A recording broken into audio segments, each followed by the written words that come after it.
साथियों, आज डॉक्टर मनमोहन सिंह जी का फेलोशिप प्रोग्राम के इस समारोह में शामिल होकर मुझे बहुत खुशी हुई है। मनमोहन सिंह जी के साथ मैं 5 साल मंत्री के नाते काम किया। Railway minister, labour minister, social justice, और इससे पहले भी वो जब फाइनेंस मिनिस्टर थे और हम स्टेट में जब मिनिस्टर थे तो हमारी मुलाकात भी बहुत बार होती थी और हम यूपीए फर्स्ट में पैसे के लिए यहाँ पर आते थे, क्योंकि वो फाइनेंस मिनिस्टर नरसिंह राव के ज़माने में थे। तो खामोशी से काम करने वाले एक नेता को आपने देखा है, और दूसरी तरफ आज के माहौल में ज्यादा बात करने वालों को भी आपने देखा है। ये स्वयं जो आदमी नीचे से ऊपर आता है, पढ़ लिख कर और कई लोगों को तैयार करके जो नेता बनता है, उसको ग्राउंड लेवल से एक्सपीरियंस होता है। लेकिन आज समय बदल गया है, बात ज्यादा काम कम, ये मुहिम शुरू हो गई है और लोग उस तरफ मोड़ रहे हैं। लेकिन मोड़ने के बाद जो रिजल्ट हमें मिलना चाहिए था वो नहीं मिल रहा। जो काम उन्होंने किया उसका 10% भी काम आज की सरकार नहीं कर सकती। सबसे पहले मैं पहली बैच के फेलोज को बधाई देता हूं। आपकी ये जिम्मेदारी भी है कि 140 साल पुरानी और गौरवशाली कांग्रेस के विचारों को आप आगे बढ़ाएंगे। इसीलिए मैं आप सबका कांग्रेस परिवार में स्वागत करता हूं और आपको बधाई भी देता हूं। हमारी आज़ादी की लड़ाई और राजनीति में प्रोफेशनल्स और बुद्धिजीवी की हमेशा बड़ी भूमिका रही है। 1885 में कांग्रेस बनी तो उसमें वकील, डॉक्टर, अध्यापक, इंजीनियर्स, साइंटिस्ट, कई इंटेलेक्चुअल्स उसमें शामिल हुए और कई अफसर भी अपनी नौकरी छोड़ के शामिल हुए, प्रोफेसर, लेक्चरर्स भी शामिल हुए। ऐसा पार्टी हमारा इंटेलेक्चुअल्स के साथ आगे बढ़ा है। महात्मा गांधी जी खुद बैरिस्टर थे, वकालत करते थे, और सरदार पटेल भी बैरिस्टर थे, वकालत करते थे। पंडित जवाहरलाल नेहरू जी वो भी वकील थे। जरा वकील का सिलसिला उस वक्त बहुत था। हम भी छोटा मोटा वकालत करके 1 साल 1.5 साल करे हम। उसके बाद पार्टी में जो दो भाग हो गए 69 में, तो हमने एकदम ब्लॉक प्रेसिडेंट बना 69 में, और बनते बनते यहाँ तक आए हैं। तो ये सरोजिनी नायडू जैसे सैकड़ों नायकों ने अपना शानदार करियर छोड़कर देश की सेवा में लगाई है। कांग्रेस ही अकेली पार्टी है जिसने हमेशा प्रोफेशनल को जगह दी और उनकी काबिलियत का सम्मान किया। डॉक्टर मनमोहन सिंह इसमें सबसे बड़ा उदाहरण है। राजीव गांधी जी भी राजनीति में पहले प्रोफेशनल थे, पायलट के एक नाते काम करते थे, फिर उन्होंने इनएविटेबली फिर सरकमस्टेंसेस के अनुसार उन्होंने फिर कांग्रेस में आए। राजीव गांधी जी भी राजनीति में आने से पहले वो इसी पायलट के नाते काम करते थे। और भारतीय इतिहास में 1990 के बाद यूपीए का शासनकाल सबसे अलग बदलाव की तैयारी दौर था। एनएसी ने प्रोफेशनलों की मदद से सूचना अधिकार कानून, मनरेगा, शिक्षा अधिकार, खाद्य सुरक्षा, वनाधिकार जैसे ऐतिहासिक फैसले हुए। ये सब सोनिया गांधी जी ने इंटेलेक्चुअल्स को लेकर, उनके विचारधारा को लेकर उन्होंने खुद ये सभी तैयार किया। मिनिस्टर थे, बहुत से लोग ये मनरेगा को भी वो मानते नहीं थे, और चंद लोग खाद्य सुरक्षा जो आप फूड सिक्योरिटी कहते हैं उसके भी फेवर में बहुत से लोग नहीं थे। और वनाधिकार तो खैर एक एक ओपिनियन अलग था। ऐसा एक अलग अलग ओपिनियन रहते हुए भी मैडम सोनिया गांधी जी ने सबको यह अवगत कराया कि इन चीज़ों को हमारे देश के लिए, हमारे लोगों के लिए ज़रूरी है।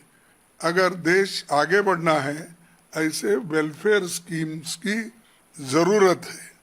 तो उन्होंने ये सारी चीज़ें खुद अपने साथ लेकर आगे बढ़ा।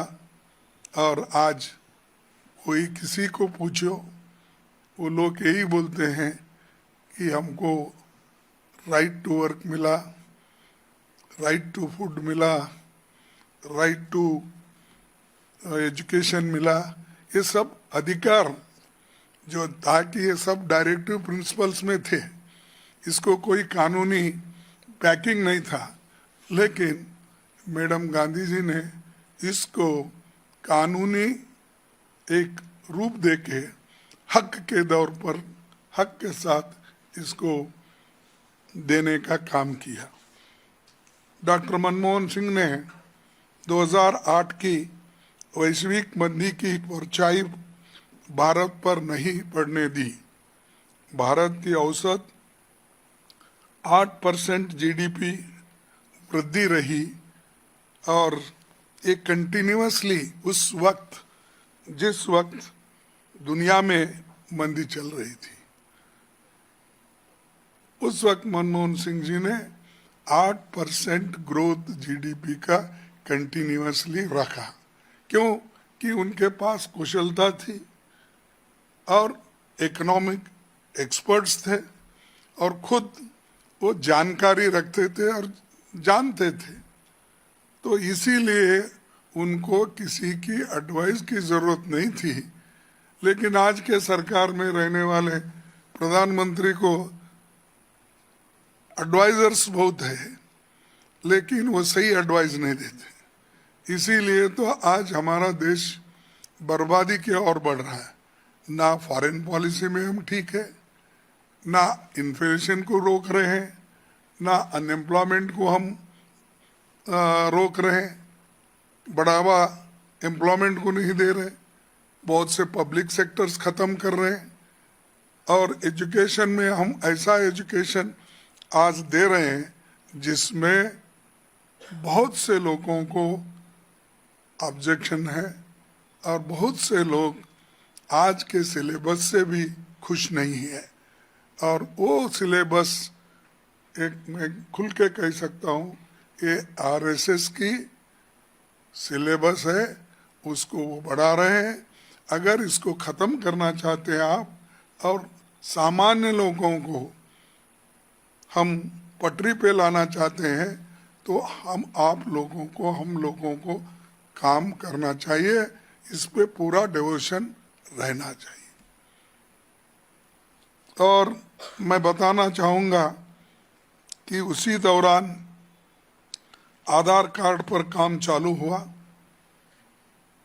2014 तक आधे से भी ज़्यादा ग्रामीण घरों में बैंक के खाते खुल चुके थे, और डायरेक्ट बेनिफिट ट्रांसफ़र जैसी पहल, ये डिजिटल क्रांति का आधार उनके दौर में तैयार हुआ।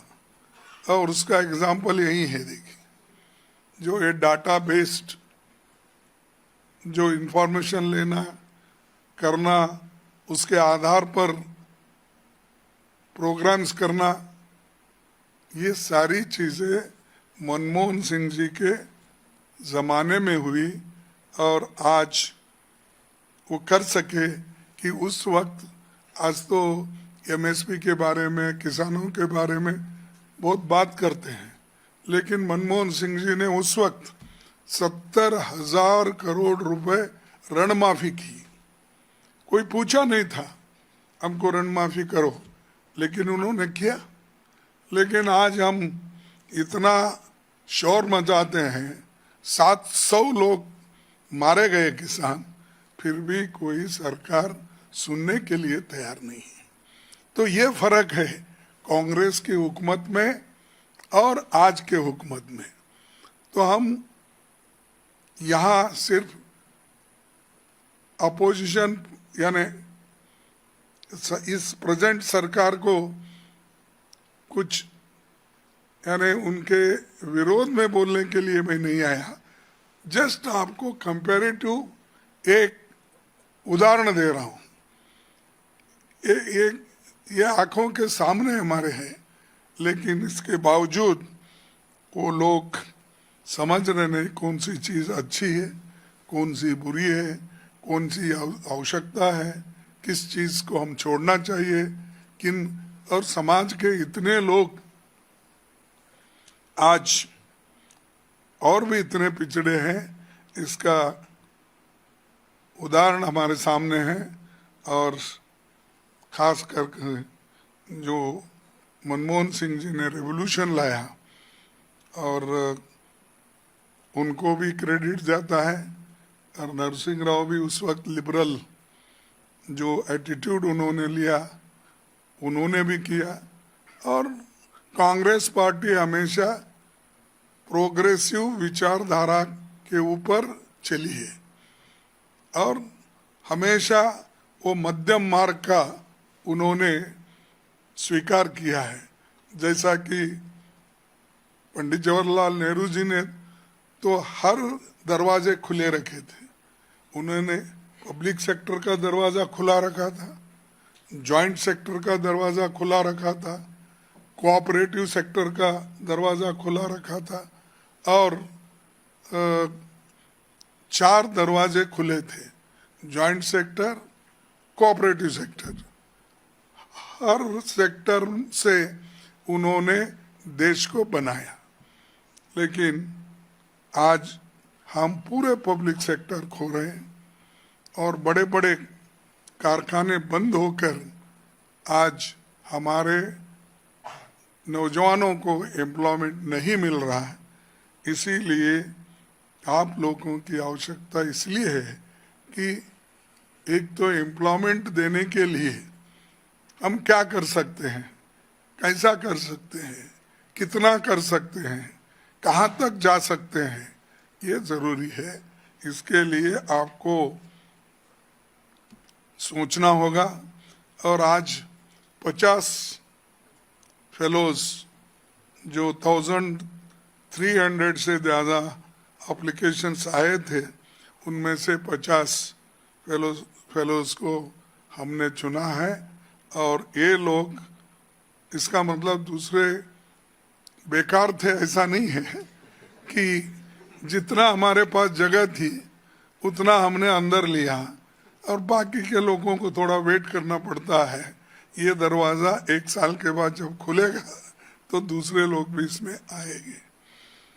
तो आज भारत ऐसे दोहराए पर खड़ा है, जहाँ एक तरफ तेजी से सामाजिक, आर्थिक और तकनीकी बदलाव हो रहे हैं, तो दूसरी तरफ बेरोजगारी, असमानता चरम पर पहुंच चुकी है। लोकतांत्रिक संस्थाओं पर कब्जे भी हो रहे हैं और हमले भी हो रहे हैं। मौजूदा राजनीति पर कम और दिखावा और प्रचार हावी है। ऐसे दौर में आप जैसे प्रोफेशनल्स को आगे आने की ज़रूरत है। जैसा कि हम दिखावा और प्रचार ज़्यादा है, तो हमारे पास कलोकियल लैंग्वेज में, हैदराबाद दक्कन लैंग्वेज में बोलते हैं कि भाई 4 आने की मुर्गी 12 आने का मसाला। समझे नहीं? मसाला 12 आने का, मुर्गी है 4 आने की। तो वैसा ये काम कम करते हैं, प्रचार ज्यादा करते हैं और कभी सही जवाब नहीं देते। हाउस में आते हैं, कभी एक दिन भी ऐसा तो मनमोहन सिंह जी का एज भी हुआ था, लेकिन उन्होंने हमेशा क्वेश्चन आंसर्स होते वक्त भी बैठते थे और कहीं स्टेटमेंट देना है तो खुद देते थे और जब एक्सप्लेन करने की जरूरत होती थी वो कम से कम आकर बोलते थे। यहाँ पर आना भी नहीं, जाना भी नहीं, उनका दर्शन लेना है तो चुनाव में ही उनका भाषण सुनना, पार्लियामेंट में नहीं। ये इसलिए मैं बोल रहा हूँ कि ऐसे लोग आ रहे हैं पॉलिटिक्स में जिनको जनता की चिंता नहीं है और जनता के बारे में सोच भी उनके पास नहीं है। सिर्फ पब्लिसिटी से काम नहीं होता, सिर्फ हम सभी कुछ अल्लाह के नाम पे या भगवान के नाम पे ही हासिल नहीं कर सकते, मेहनत करनी पड़ती है। तो एक मैं उदाहरण आपको दूंगा कि 2 लोग थे, मंदिर के पास ठहरते थे और शुक्रवार के दिन, अपना नमाज पढ़ने के दिन, शुक्रवार में, हाँ फ्राइडे, वही शुक्रवार बोलते हैं हमारे पास, सो फ्राइडे के दिन मस्जिद के पास ठहरते थे। तो दोनों लोग जाना, सोमवार के दिन भगवान के नाम से खाना दो, भगवान के नाम से पैसा दो, भगवान के नाम से पैसा दो, पुकारते थे। लोग 1 दिन दिए, 2 दिन तंग आ गए। फिर वो बाद में वो सोचे कि ऐसे ही पुकारते छोड़ दो, चले। मस्जिद के पास जाते थे फ्राइडे के दिन, वहाँ भी ये बोलते थे अल्लाह के नाम पे दो, अल्लाह के नाम पे दो पैसा, ये पुकारते थे। वो भी बोले 1 दिन, 2 दिन, 3 हफ्ते, 4 हफ्ते दे दिए, ये ऐसे ही पुकारते। जब खूब धूप थी और धूप में एक मस्जिद के पास ठहरे, दोनों अल्लाह के नाम पे दे दे बोल के चिल्लाने लगे, पुकारने लगे, तो और पानी तो दो बोल के बोलने लगे। फिर लोगों को अट्रैक्ट करने के लिए उन्होंने एक पैर पे ठहरा एक आदमी तो दो पैर पे ठहर पुकारे, कोई देख रहा नहीं, तो एक आदमी ने एक ही पैर पे ठहर गया, ठहर के पुकारने लगा, फिर भी कोई देखने लगे, ये ऐसी है, ये लोग कुछ काम नहीं करते, कुछ नहीं, सिर्फ अल्लाह के नाम से ही मांगते हैं। तो कोई उधर ख्याल नहीं किया। उतने में वो धूप में ठहर ठहर के जब उसको धूप में चक्कर आने लगी, एकदम मोरी में गिर गया, पीछे मोरी में गिरने के बाद उसकी एक टांग टूटी। तब लोग बोल रहे, अरे कोई पानी दो भाई उसको, ये दो, कोई दूध पिलाओ, चाय पिलाओ, नारियल का पानी लाओ, वो लाओ। सब लोग उसके तरफ जाके खिलाना पिलाना सब करना शुरू करे। तब उसको हॉस्पिटल भी ले जाए। तब लोग पूछे उसको, आप कैसे, अब ठीक हो क्या? बोला, हाँ साहब ठीक हूँ, अल्लाह देता भी है, टांग तोड़ के देता है। तो ऐसा अल्लाह चुप नहीं देता, टांग तोड़ के आपको मेहनत करनी पड़ती है। मैं इस उदाहरण से बोल रहा हूँ, जोक बोल के नहीं है, कि आपको हमको मेहनत करना पड़ता। हर चीज अल्लाह के नाम पे या किसी और भगवान के नाम से नहीं मिलता। भगवान का आशीर्वाद, उनकी फेथ है, उनका विश्वास है। मैं उस पर टीका टिप्पणी नहीं करना चाहता हूँ।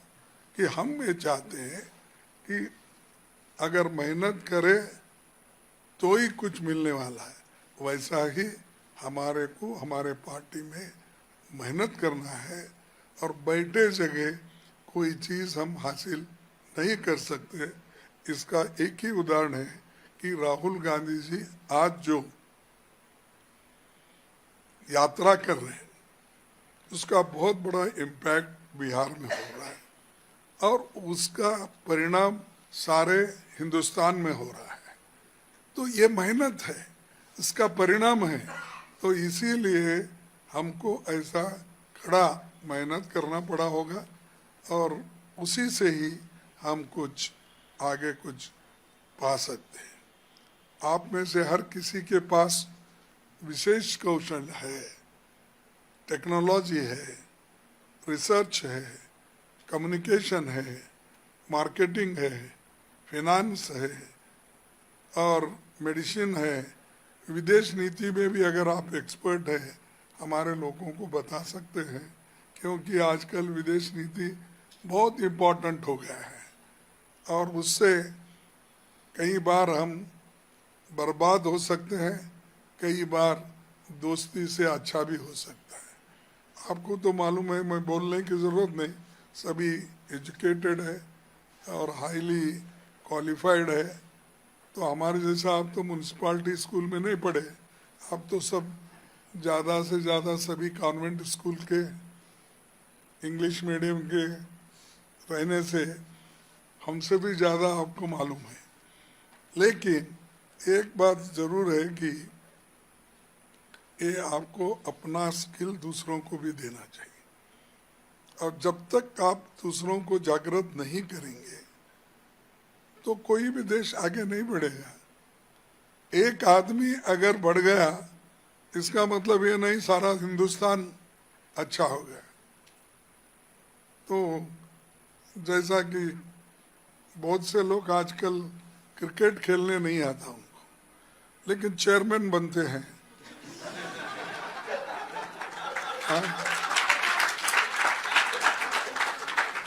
चेयरमैन बनते हैं, पैसे का हिसाब रखते हैं, और सिलेक्शन में अपना योगदान देते हैं। वो कैसा योगदान देते हैं मुझे मालूम नहीं। जिसको बैटिंग पकड़ना नहीं आता, किसको बॉलिंग करने नहीं आता, क्या कौन सी किस चीज़ पे वो लोग मार्गदर्शन करते बड़े टीमों को, मुझे मालूम नहीं है, या एसोसिएशन का, ये सब इन्फ्लुएंस। ऐसे लोगों को अगर बाहर रखना है तो जिनके पास कौशल है, जिनके पास ज्ञान है, जो खेल सकता है, ऐसे खिलाड़ियों को ही लाना है। उसी लिए हम आपको इसमें स्वीकार किए। ये बड़ा आवश्यकता है, इसके तहत जाना। और आम लोगों के संघर्षों से खुद को जोड़े और राजनीति में ईमानदारी, अनुशासन और संवेदनशीलता लाइए। मैं आपको कहूँगा कि मेरे तो बचपन में मैं अपने माँ को नहीं देखा, अपने बहन को नहीं देखा, अपने भाई को नहीं देखा, अपने चाचा को नहीं देखा। मेरे घर में जब रजाकारों ने आग लगाकर हमारा पूरा घर बर्बाद कर दिया, मैं उसमें एक ही बचा और मेरे पिताजी, हम दो ही बचे। बचने के बाद हमको कहीं सहारा नहीं था, तो हम उधर इधर जाकर बीदर से गुलबर्गा आके पहुँचे। गुलबर्गे में छोटे मोटे स्कूल में हमारा पढ़ाई हुई। वहाँ से हम स्टूडेंट यूनियन में मैं इलेक्ट होते गया एज ऑफ 23-24 में। फिर उसके बाद में मैं खुद लेबर यूनियन बनाया। मैं उसमें भी मेरी यूनियन आगे आ गई, लोग प्रोत्साहन करते गए। फिर 69 में कांग्रेस स्प्लिट हुआ, मैं ब्लॉक प्रेसिडेंट बना। मैडम इंदिरा गांधी जी आए थे, हम बच्चों को इकट्ठा करके उन्होंने कहा कि निजलिंगप्पा तो हमारे साथ नहीं है, वीरेंद्र पाटिल भी नहीं है, तो आप लोग मिल के काम करो, आपको भविष्य है। उन्होंने कहा और मुझे उस दिन ब्लॉक कांग्रेस कमेटी का अध्यक्ष बनाया। मेरी उम्र थी उस वक्त 26। तो बनने के बाद मैं वैसा ही एक मोमेंट में भी बहुत एक्टिव था। घर में तो कोई नहीं, पूछने वाले भी नहीं थे, तुम खाना खाए क्या, आए क्या, क्या करे, पढ़े लिखे, कोई पूछता भी नहीं था हमारे पिताजी के सिवाय। और पिताजी जब काम को जाते थे तो हमको 24 घंटे हम बाहर ही रहते थे दोस्तों के साथ मिलजुल के। मैं हिस्ट्री इसलिए बोल रहा हूँ कि आदमी को तकलीफ पे आते हैं, कष्ट आता है, लेकिन कष्ट रहते हुए भी उसको निभाना सबसे बड़ी बात है।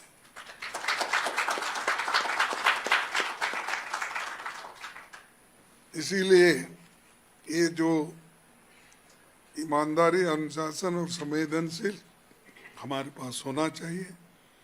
उदाहरण के लिए डेटा और टेक्नोलॉजी की मदद से हम वोट चोरी जैसे बड़े मुद्दों को सामने ला सके। ये अब राष्ट्रीय मुद्दा बन चुका है और राहुल गांधी जी इस पर बिहार यात्रा में है, मैंने पहले ही आपको बताया।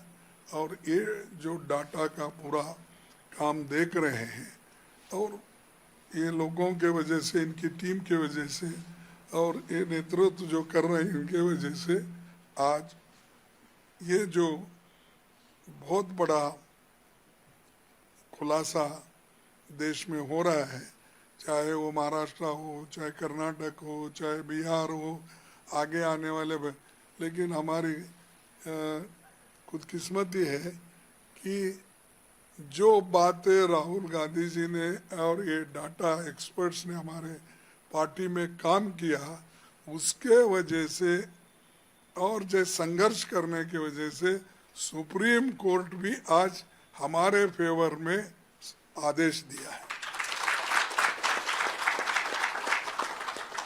अगर हम चुप बैठते तो बाकी के पार्टियां तो कुछ कर भी नहीं सकते। और एक ही पार्टी हमारी अपोजिशन की है, कन्याकुमारी से लेकर कश्मीर तक और वेस्ट बंगाल से लेकर गुजरात तक। अब हम जब राहुल जी, हमारी कांग्रेस पार्टी उठी तो ये जो मुहिम चलाई, तो आज उसका रिजल्ट आप देख रहे हैं कि जुडिशरी न्याय दी और अभी भी सरकार वो मानने को तैयार नहीं। कभी कुछ बोलती है, कभी कुछ कहती है, लेकिन कुछ भी कहने दो, लेकिन लोगों को ये मालूम हुआ कि देश में चुनाव गड़बड़ी से जीते जा रहे हैं, निष्पक्षपात से नहीं, ये साबित हुआ है। और दोस्तों, इसी तरह जाति जनगणना जैसे सामाजिक न्याय के मुद्दे पर भी हमें डाटा इकट्ठा करना है और उसका विश्लेषण करने के लिए प्रोफेशनल्स की योगदान की ज़रूरत है। आप सब अलग अलग पृष्ठभूमि से आते हैं, लेकिन आप सबका आधार कांग्रेस की विचारधारा और एक प्रगतिशील धर्मनिरपेक्ष भारत के निर्माण का विश्वास है। राजनीति में सबसे जरूरी है विचारधारा पर आस्था, निष्ठा और भरोसा, उसके बाद कौशल, प्रतिभा, उसे मजबूत बनाने का, ये जरूरी है। अगर विचारधारा ही नहीं है आपके पास, आइडियोलॉजी ही कोई नहीं है, तो आप क्या करने वाले हैं? किधर दिशा मिली, रोड किधर अच्छा दिखा उधर अपनी गाड़ी चली, रोड अगर ठीक नहीं फिर घुमाए, फिर दूसरी तरफ चले।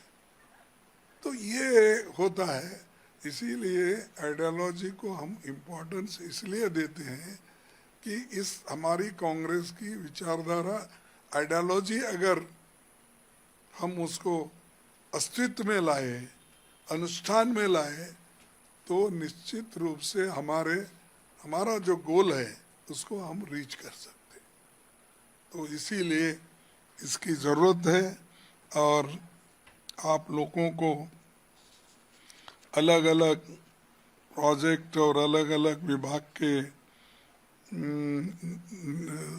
हमारे फेलोज हैं, तो ये सभी लोग आप जनता के समस्या को, परेशानियों को दूर कर सकते हैं, ऐसा मेरा विचार है। राजनीति का सफ़र आसान नहीं है, बदलाव के लिए इसमें धैर्य चाहिए और दृढ़ विश्वास भी, लेकिन याद रखिए आपका काम करोड़ों लोगों की जिंदगी बदल सकता है और आधुनिक भारत बनाने की परंपरा को आगे ले जा सकता है। मैं आप सभी का धन्यवाद करता हूं और चाहता हूं कि मनमोहन सिंह फेलोज प्रोग्राम बहुत सफल हो। ये आप सभी कांग्रेस पार्टी और देश तीनों के लिए फायदेमंद साबित हो और इस पे आप पुरजोर काम करेंगे। दूसरों को भी आप मार्गदर्शन करके अपने जैसा बनाएंगे, यही आशा करते हुए मैं आपको, आपका भविष्य एक अच्छा बने और आप दूसरों को भी मार्गदर्शन करें, यही शुभकामनाएं के साथ मैं अपने 4 शब्द को समाप्त करता हूं। जय हिंद, जय कांग्रेस।